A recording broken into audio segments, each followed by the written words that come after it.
আল্লাহ রাব্বুল আলামিন বলছেন, পৃথিবীতে ওই ব্যক্তির কথাই তো সবচেয়ে দামি আর শ্রেষ্ঠ কথা। আল্লাহ তাআলা বলছেন, ওয়ামান আহসানু কওলাম মিম্মান দাআ ইলাল্লাহি ওয়া আমিলা সালিহান ওয়া ক্বালা ইন্নানি মিনাল মুসলিমিন। চিৎকার দিয়ে পড়ি আল্লাহু আকবার।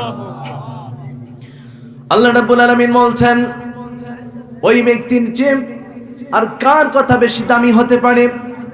যে ব্যক্তি লোকদেরকে আল্লাহর দিকে ডাকে, আর সে নিজে আমলে সালেহ করে, আর সে নিজে বুকে হাত দিয়া নিজেকে বলতে পারে, মিন আনা মিনাল মুসলিমিন, আমি হলাম মুসলমান।